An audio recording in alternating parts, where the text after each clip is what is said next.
Pennsylvania House Republican leader Brian Cutler from Lancaster said Wednesday he voted against and will refuse to participate in House Democrats' secret committee, which was advanced and approved by House Democrats yesterday. He says that that lacks due process and can secretly punish lawmakers. The Beaver County Chamber of Commerce announced Lance Grable to be its next president.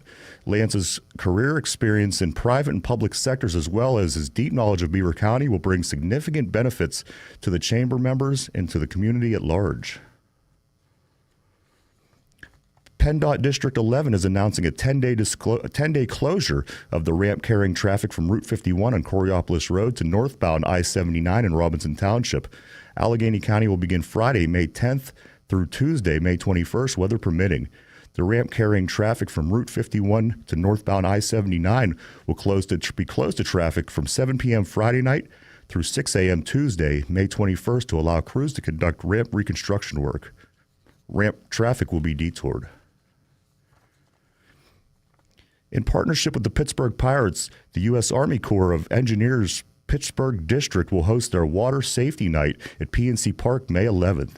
The event intends to promote safe practices on our waterways as the summer recreation season begins. Before the game, members from the Pittsburgh District and other waterway partners will set up interviews, interactive displays, and games on Federal Street to promote life jackets, water safety, and safe boating practices to the public. Honey, I found the perfect place for my parents and us. Where? St. Barnabas. For us, the Woodlands Carriage Home Community. And for my parents, condominium-style living at the Village. My folks will love the Village. There's an indoor mall with shops, restaurants, and more. And we can relax, knowing they're safe and secure. That's what I plan to do when we move to St. Barnabas. Relax. Call 724-444-5568 or visit stbarnabascommunities.com.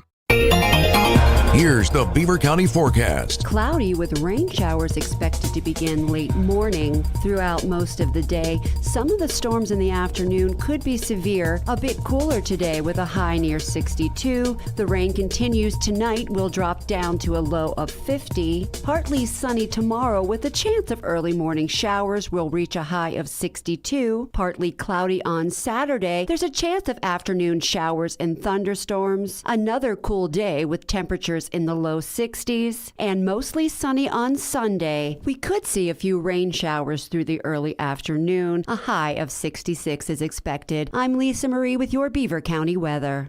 On this Thursday, May 9th of 2024, the time currently is 9:09 a.m. The temperature is 57 degrees in Beaver County. That's a look at news for now. I'm Ryan Garazunas for 99.3 FM, 1230 a.m., WBVP, and streaming at beavercountyradio.com.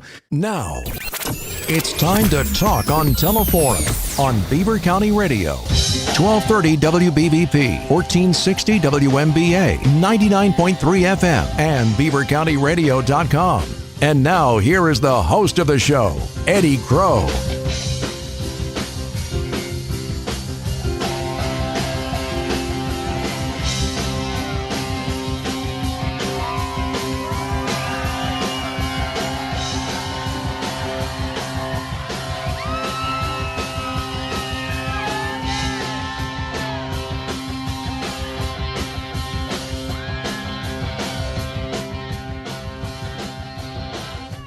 Oh, it's going to be one of those days. I mean that in the best possible way. When you're busy, one of the only things I ever heard from a gym teacher that made sense, he told me once, if you're busy, time goes quicker. And then he said, take a lap. Time's going to go quick today. It's full. And we're starting off with what I think is the best option. Jim Marshall is here. Josh KAIL is here. And we are rapping with the reps on today's Teleforum. It is 11 minutes after 9. I'm Eddie Crow. If you've got questions for the reps, and I got plenty, but if you've got questions for your state representatives, 15th District Josh KAIL is here. 14th District Jim Marshall is here. You call 724-843-1888, or you call 774-1888. And we don't have Jim all day, so I'm just going to poke him with a stick first. This is being live Facebook feeded, by the way. If you want to put your questions in the comment section, you can do that. Hey, is short-timer's disease really starting to kick in with you yet? No, not really yet. You expect it's going to kick in? It's hard to predict.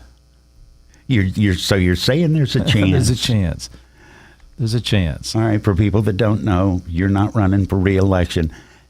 Has that changed things, your approach?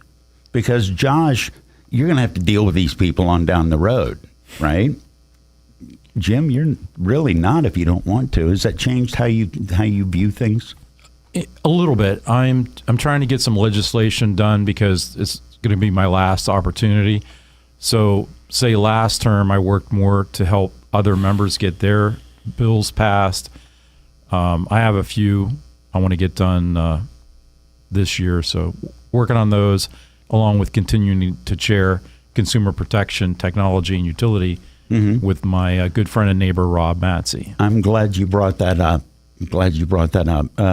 Josh, I want to get you in on this. What are your thoughts when you hear somebody use the phrase AI? What's the first thing you think about? AI, artificial intelligence. Yes. Woo. That you know the words from the acronym in your head. The first thing I think of is over my head. Well, over my head. It's certainly a new and exciting technology. We've had some hearings on it. We've jumped into it a little bit. Where it can go, how it can advance, what it can mean for our society at large and our region in particular. There's a lot of fascinating directions that we can go with it, a lot of exciting things that are going to come from it, but also a lot of scary directions that it could go. I do think it's unfortunate that Hollywood has kind of given a presumption as to what it is, and not just recent Hollywood, right? Throughout the 1980s and 90s, with the Terminator series, you had artificial intelligence, like Skynet, right? Was the artificial intelligent system that ended up blowing up the world and taking it over. You had the Matrix, which was basically artificial intelligence taking over the world. And we have a presumption of what it is, inaccurate, or not an accurate presumption either, because of Hollywood.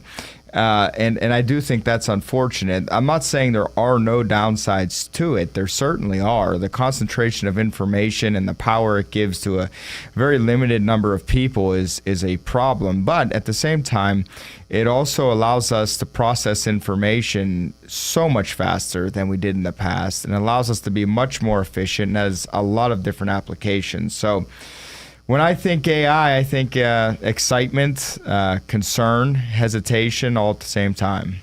Jim, this falls under the auspices of your committee, doesn't it? It does, yeah, and it scares the heck out of me, Eddie. I tell you. Jim, what are they going to do? Fire you? Use the word you want to use. No, I can't do that. Well, I mean, AI is right here. It's in our phones, and it can be helpful, but it could be used against us too, and that's what concerns me the most. There's an old time saying, I think it was Mark Twain, believe half of what you see and none of what you hear, and that can really hold true with AI. I've heard that there are people using a voice of someone else that they're asking, say grandkids are asking. They're running scams. Calling grandma or grandpa and say, we need money or gift cards.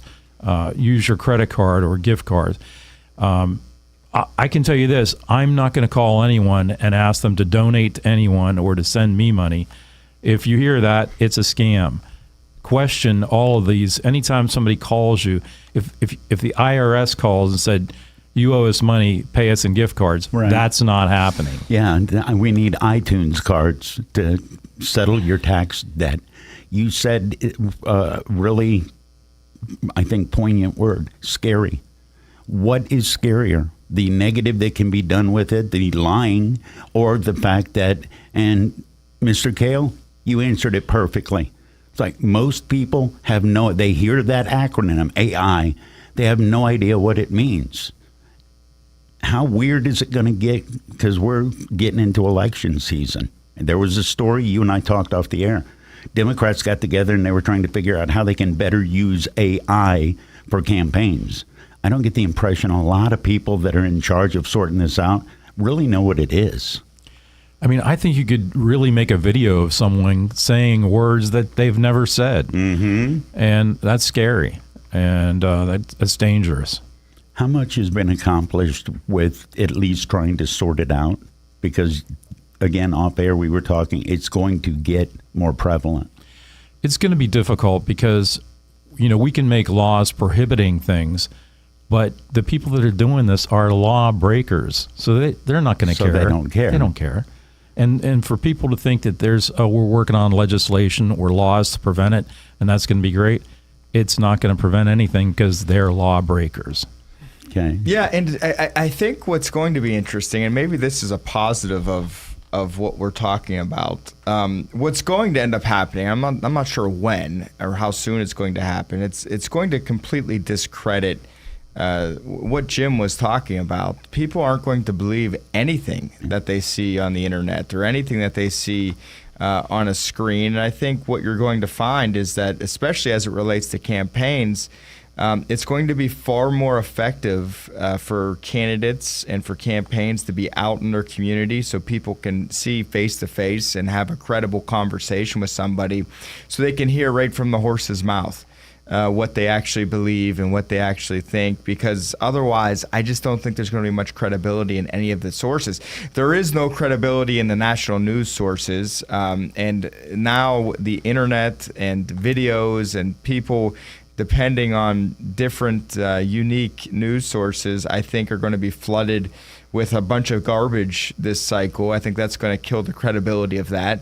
And it's going to force people to be more engaged with one-on-one conversations and with people and with campaigns, which isn't necessarily a bad thing in my estimation. Do you have faith in the general public to, one, put in the effort to do the face-to-face because it's a two-way street, and two, have the intellect to guard themselves against it, to recognize it? I do think that when there's an election and there's issues that people care about, you will see them being driven to find the truth in the matter. And I do believe that you're going to see people more engaged with those types of campaigns. And what will happen, it's not just the general public engaging, it's also the campaigns engaging with the general public in a way that they recognize that if we want to convince people to vote for us, this is what we're going to have to do. Jim, how much does it worry you? You and I, hypothetically, we're running against each other. You're going door to door, and I'm putting AI. My money's on Jim Marshall. Oh, mine would be too. I'm sorry, Eddie. Yeah, I love you. I'd be Pete Rose, man. I'll bet against myself. I don't care. I think the main thing is you have to be authentic. And the best way to be authentic is to be in person. Mm-hmm. And you want to shake their hand on the porch. You want to see them at church. You want to see them in the grocery store. You could put out all the mailers in the world, but people still have a tendency is, I want to vote for someone I know. And if I don't know them, I might skip that on the ballot. So I would say the person out there at the doors or out on the street, they're going to have an edge. If I'm running against you and I'm putting AI garbage out of things that you never did or said and I'm making it look like it, do you believe the average constituency is sharp enough to A, look for it, or A, look for it, notice it out of the box?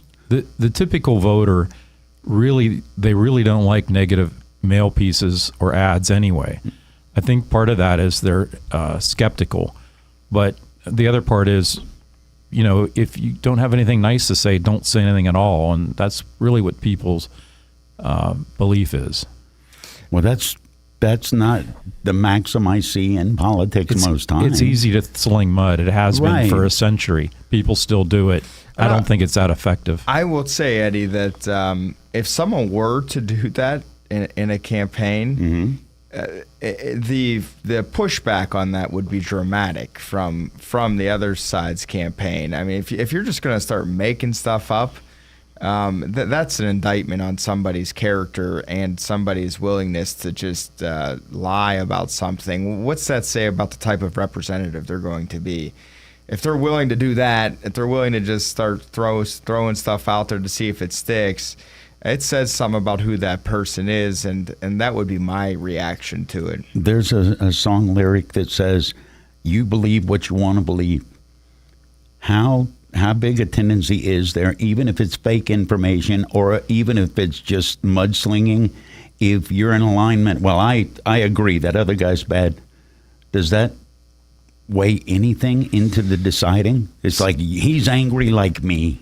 So what's interesting about campaigns, and for 90%, 183 of the 203 seats that are in the state house, the general election is going to end up going a certain way.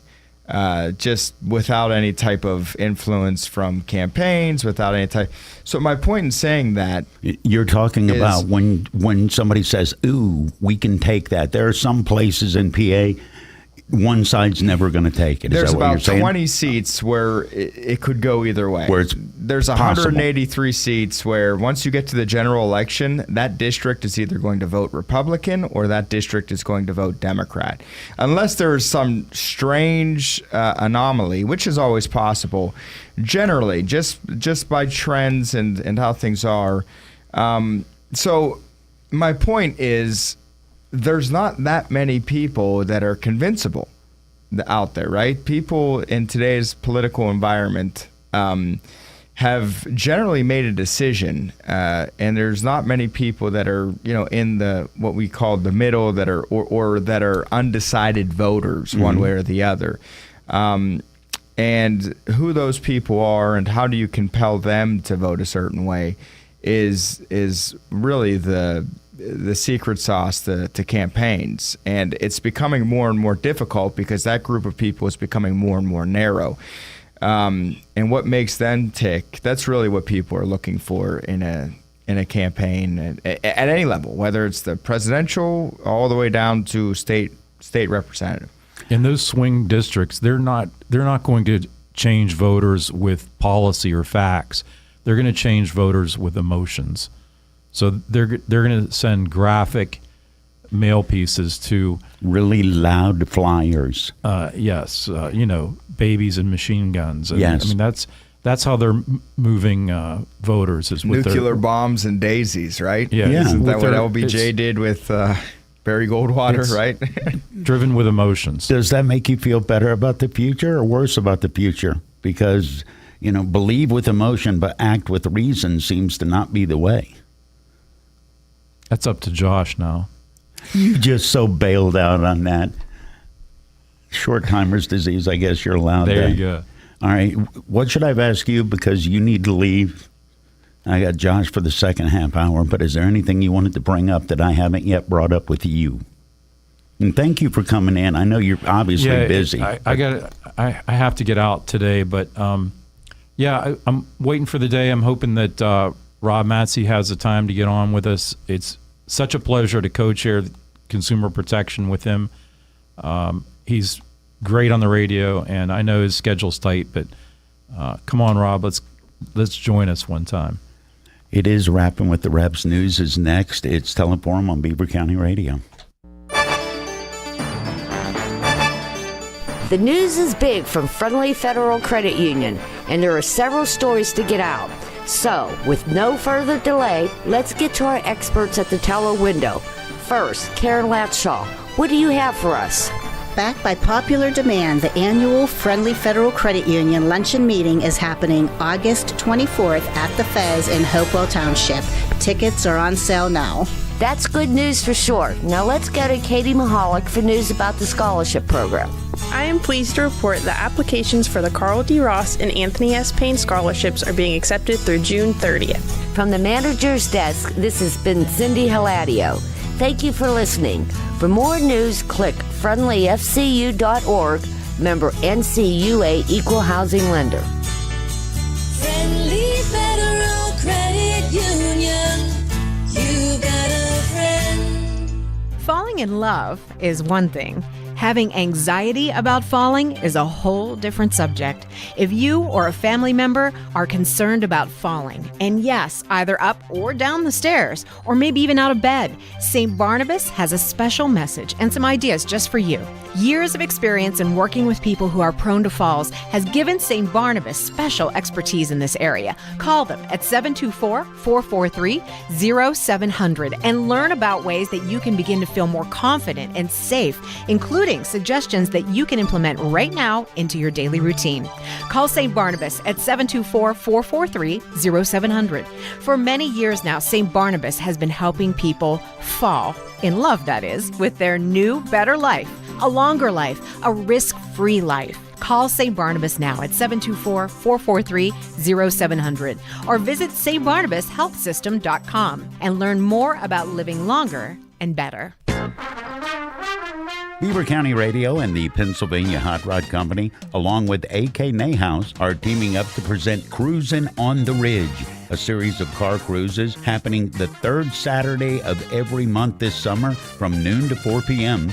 at the Beaver County Radio Studios. First cruise, May 18th at the studio location. It's 4301 Dutch Ridge Road, Brighton Township. Beaver County Radio's Solid Gold Saturday host J.D. Merkel will be spinning tunes in the parking lot, food trucks, prize giveaways, raffles, and a 50-50 drawing. Cruisin' the Ridge is being brought to you by Falcone's Moon Township Ford, EXP Realty, the Beaver County Transit Authority, Shop and Save Beer and Wine, the Rochester True Value Hardware Store, Friendly Federal Credit Union, Patriot Home Care, Fry Transportation, J. Young Refuse, AK Nahhouse Furniture and Appliance, the Pennsylvania Hot Rod Company, and Beaver County Radio. The best of Beaver County is easy to discover. It's right here on your radio. Tune in Beaver County Radio or watch the best of Beaver County live on Facebook or YouTube video this and every Thursday from 11 to 11:30.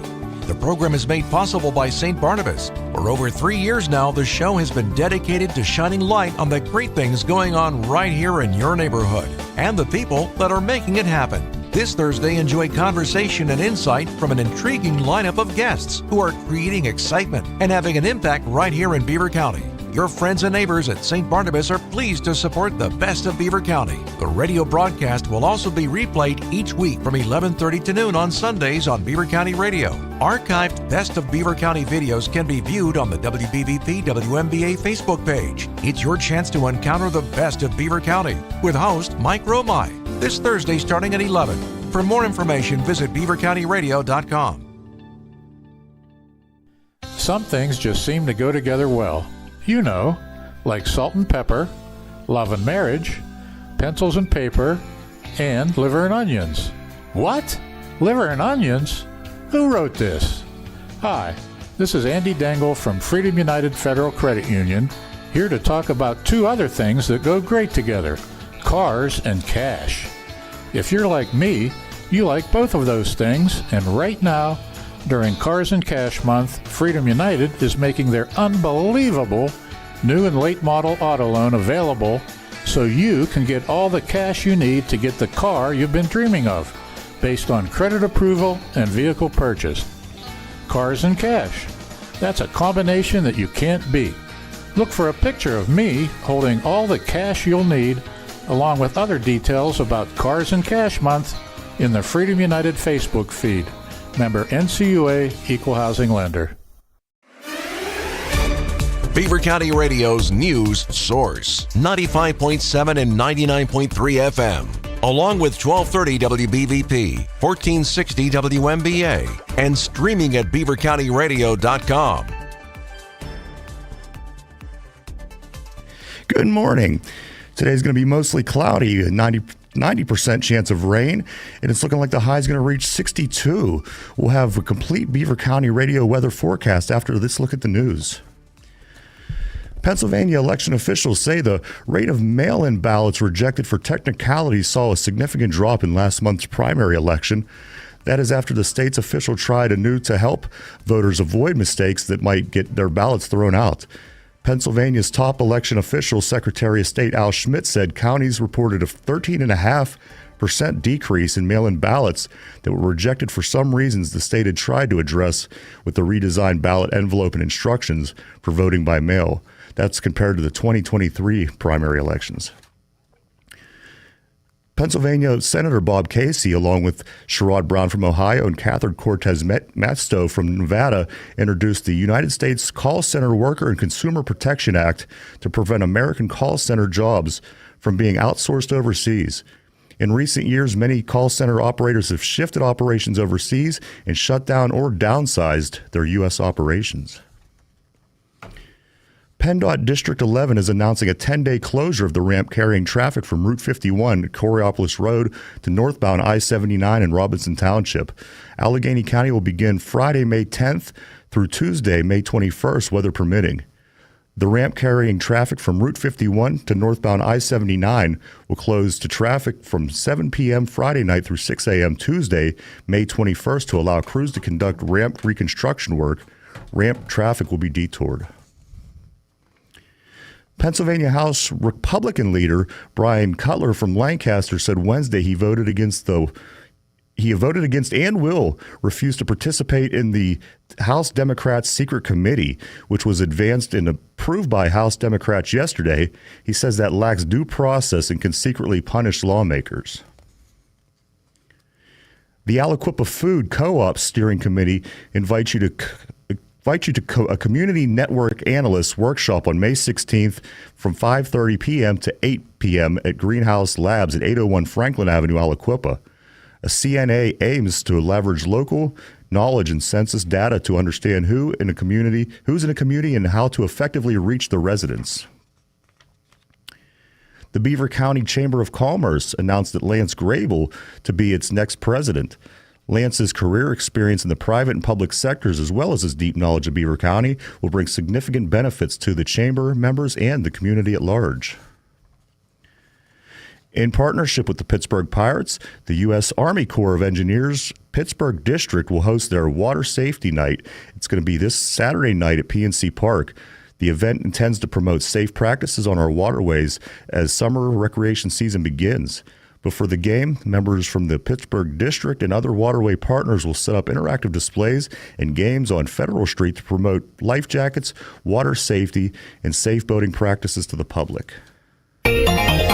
Here's the Beaver County forecast. Cloudy with rain showers expected to begin late morning throughout most of the day. Some of the storms in the afternoon could be severe. A bit cooler today with a high near 62. The rain continues tonight, will drop down to a low of 50. Partly sunny tomorrow with a chance of early morning showers, will reach a high of 62. Partly cloudy on Saturday. There's a chance of afternoon showers and thunderstorms. Another cool day with temperatures in the low 60s, and mostly sunny on Sunday. We could see a few rain showers through the early afternoon. A high of 66 is expected. I'm Lisa Marie with your Beaver County weather. On this Thursday, May 9th of 2024,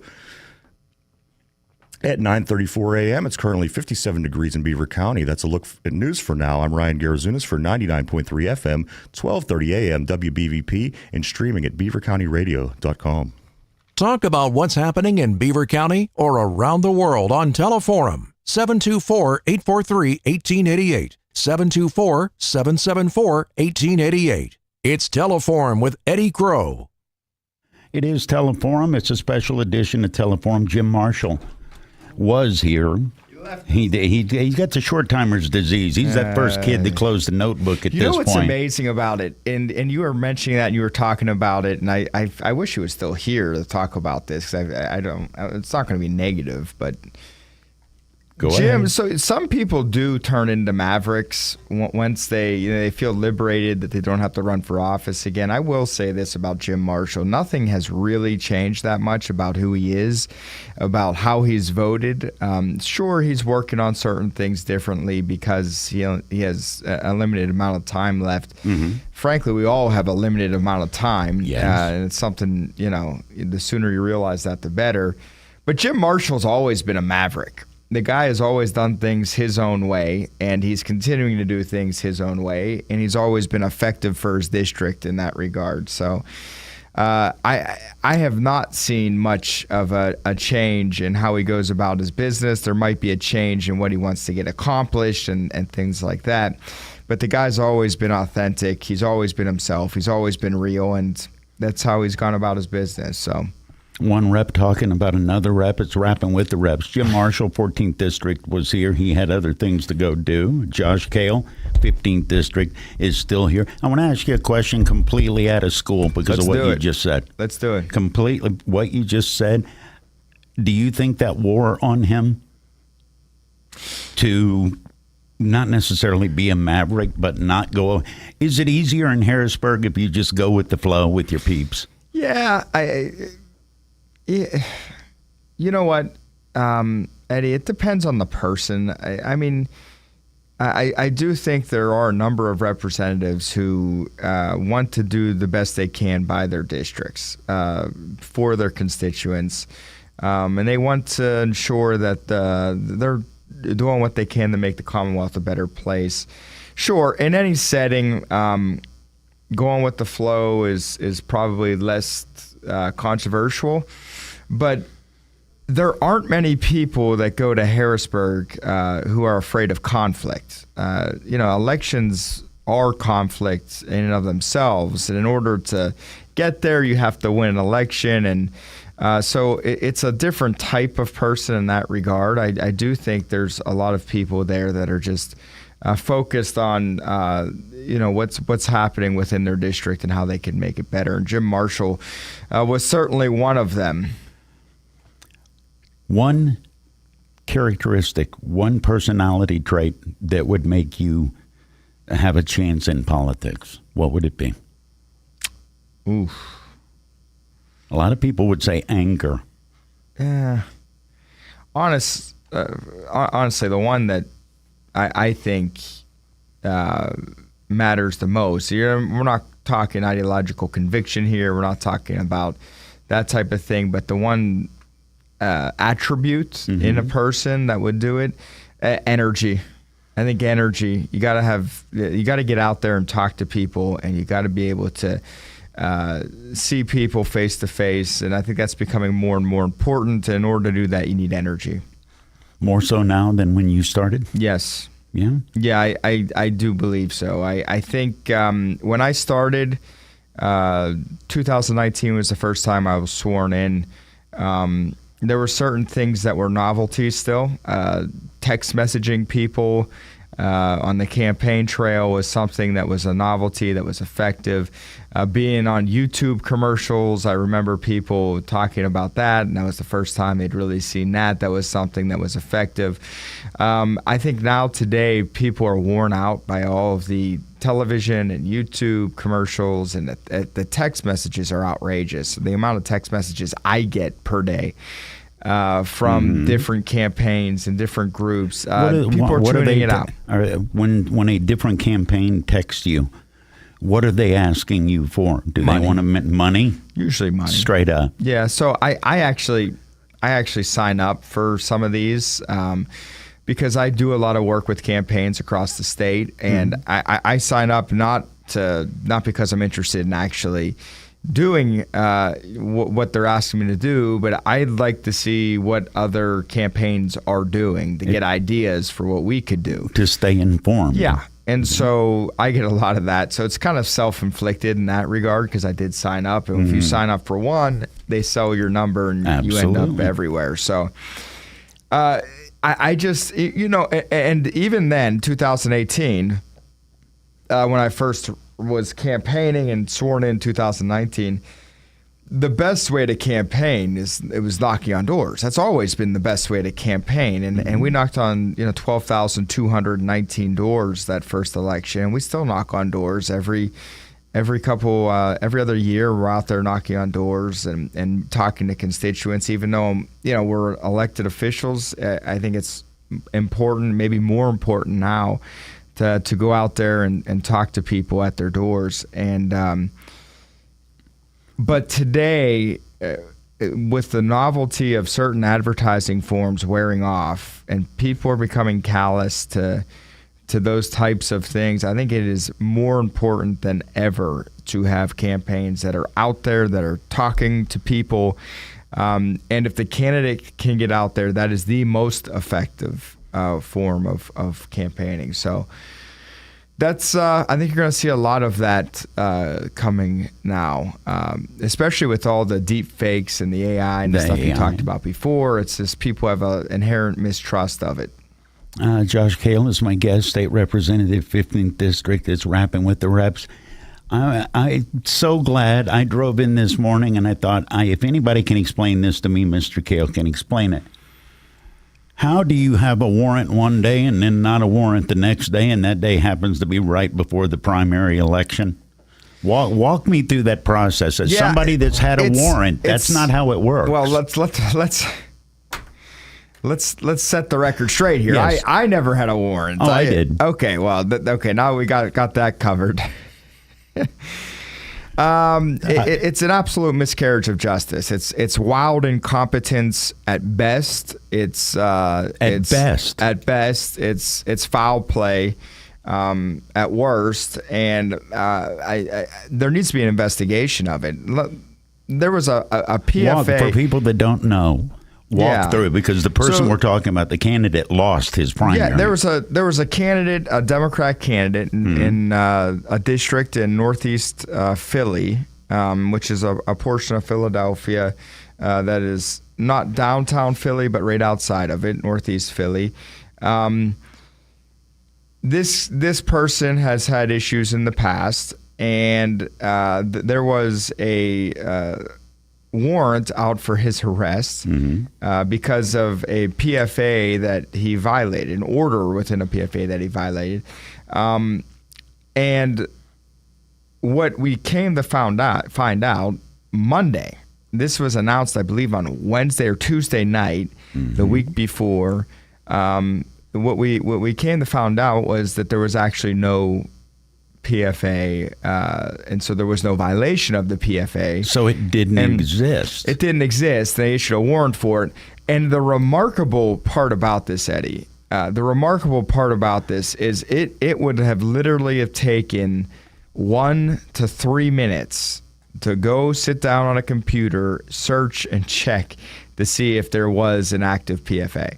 This is not a complicated process. This is something that's done all the time. And apparently somebody missed the step. And here's the real foul play about this. That for whatever reason, the leadership in the House Democrat caucus decided they didn't want this guy winning his primary. Individual. And so they put in $250,000 against him in commercials. Television commercials, right? So they're betting against their own guy. Yeah, against their own guy. They didn't like him. Okay. And then this happens with the PFA. And then the House Democrats start running commercials on television saying, oh, look at this guy, he's corrupt. There's a warrant for his arrest of the PFA and all this other violation stuff. And once it becomes publicly known that it was garbage, that it wasn't actually, there was no PFA, so this whole process was messed up, they didn't pull the television ads. They still ran it. The Democrat caucus They didn't do a disclaimer, They nothing? didn't do anything. They did, and in media, you can pull those commercials immediately. Yes, you can. Immediately. It's a phone call. They didn't do it. They let it keep going and going and going. Was there ever a statement after saying our bad? No statement, no apology, no nothing. Totally ran over the individual. And then they go back to Harrisburg, and their answer to all of this, because what we found out was this gentleman that was on the run, apparently, that had a warrant for his arrest, was still voting in Harrisburg through voting by designation. And so we were like, what is going on? He didn't run far. No. I mean, so he was voting by designation. Nobody knew where he was. The Democrat leadership in the House said, we don't care. We're still going to vote for him, which is a total corrupt process, right? Yeah. You have a member that is clearly not there. It's clearly not in any type of position to be voting. So we asked questions about that. And the Democrats' response is to set up this secret committee. I'm glad you got to that. That they want to make sure that where they can make recommendations on expelling people. I can't tell you how much of a usurp of power from people this is. Because every 2 years we run for office. Every 2 years our electorate decides who should be in office and who shouldn't be in office. Here you have House Democrats voting to say we should decide who's in office and who's not in office. We decide who has mental competency and who doesn't have mental competency. And that's how this process is going to work. It's outrageous. And they do this all without due process. They do it without any public input, without any public observation whatsoever. They're going to be making decisions in a partisan fashion. And with, I believe it's 2 people ultimately can get this process started. It is completely unprecedented. How is it legal? Completely, probably unconstitutional. Right. And it's something that just has no place in a democratic society. I mean, you want to talk about an attack on democracy and it's incredible that all the arrows we take on that issue, and this is the type of nonsense that the Democrats in Pennsylvania are doing, complete attack on our system, and we're not going to let it stand, but it's unbelievable that the type of stuff that they're trying to do to juggle through this process and to cover themselves politically. And then you have the majority leader of the Democrat Party in Pennsylvania come out and say basically he wanted to rewrite history and he wanted to edit the journal of the House and what do you mean edit? He's claiming he wants to set the record straight on then, different things. Well, then you add what you want to say. You don't go back and erase what others say. He did this after everyone left Harrisburg. Oh, nice. He changed his grade after the teacher left. Yeah, it's just so. I mean, they're having a meltdown in that caucus, and they understand that November 5th's coming, and they haven't accomplished anything. So here we are, not accomplished anything, not able to negotiate with their own governor, who is a Democrat, not able to negotiate with the Senate Republicans. The last year and a half has been a disaster for them.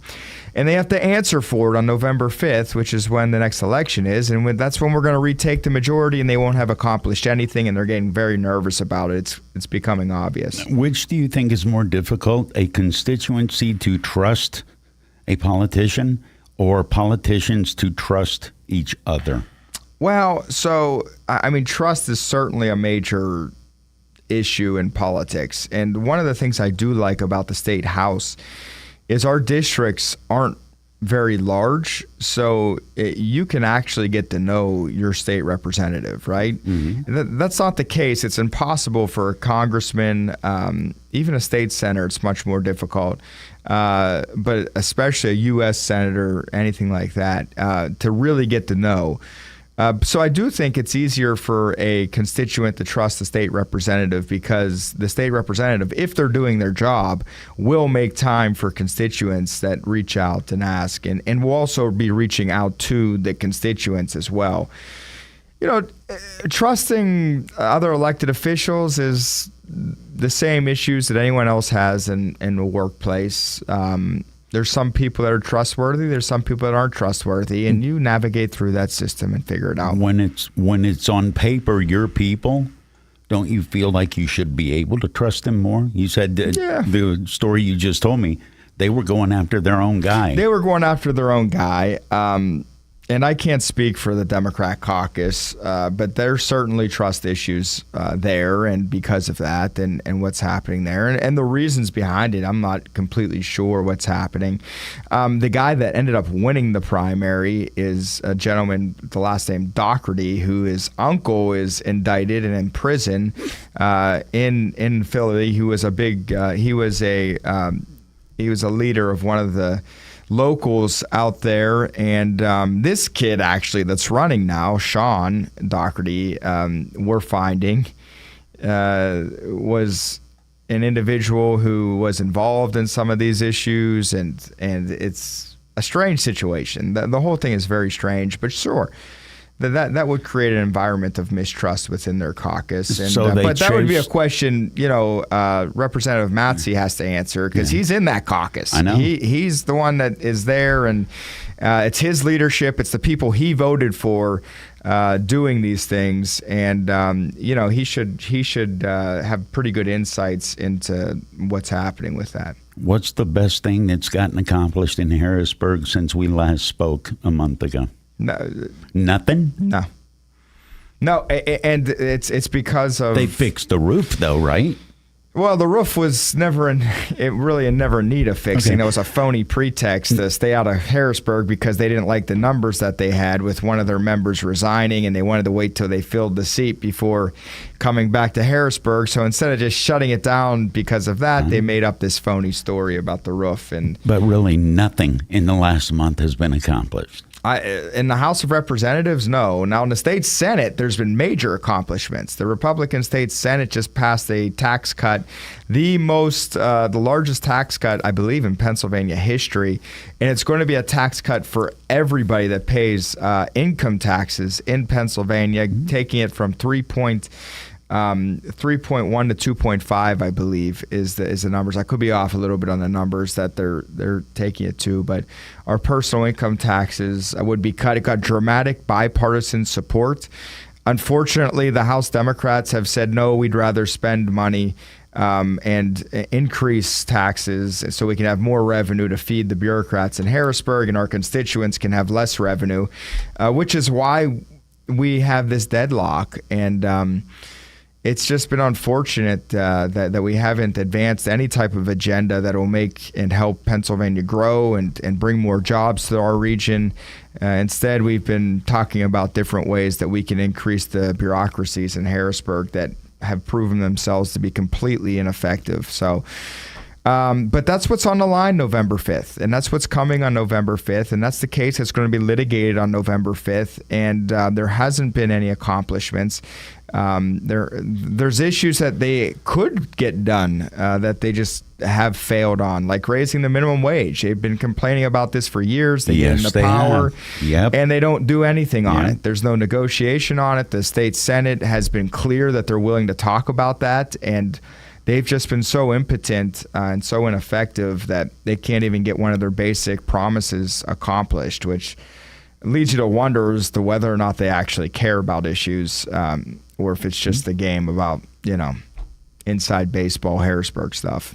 15th District Josh KAIL, State Representative, is my guest. What should I have asked you that I didn't ask you? I think you should have asked me as why my district office isn't here in studio. What are you trying to get me into a proxy war with your staff? I've just been saying to you, I've been talking about to my staff, like we're moving around a lot. We're doing a lot of different things. We provide a lot of different services. I think it would be a great public service if you had my staff on once a week or so, just to check in with them. And I said before, they are welcome anytime.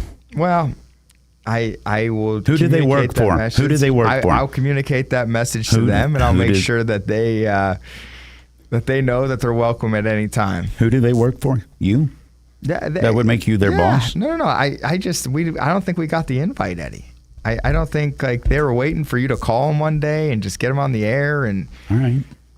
I'll send them roses. I'll get you the number. I'll get you their numbers, and then you can just call, and we can go from there. But there's a lot of different things our staff does, and we are having an open house in our district office in Atlasburg coming up here tomorrow. That's down in Burgestown area.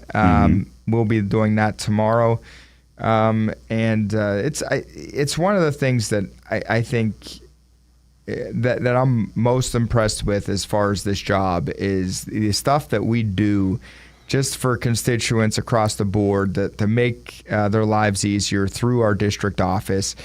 It's good. It's good stuff. We got a good district office. They do a lot of good work. So the more people that know about the stuff that they do and how we can help, the better. We will get it hooked up. Thank you to Jim Marshall for being here. Josh KAIL, as always, thank you for being here. Thank you for having me. Give me that number. We'll get it straight. I'll get you the number. Don't worry. It's Rappin with the Reps. Beaver County Transit Authority connects you to where you want to be. the doctor's office, or well-deserved shopping spree. We'll take you to wherever you please. The Beaver County Transit Authority Fast Forward Summer Pass is back in 2024. The application is now available online at bcta.com or in person at the Rochester Transportation Center. The days are getting longer and the weather is warming up. Don't miss your chance to travel around Beaver County and even into Pittsburgh all summer long. Children ages 6 to 21 ride free between June 1st and August 31st. Safe, no fuss, leave the driving to us. Adventure's just a ride away. Beaver County Transit Authority, BCTA. Ride the bus. The Rochester True Value, located inside the Shop and Save on the Ohio River Boulevard, is proudly serving the community. The Rochester True Value is independently owned and operated and has experienced workers who can help you with your home projects. The Rochester True Value has tools, products, and all the equipment needed for you to get the job done. The Rochester True Value inside the Shop and Save is open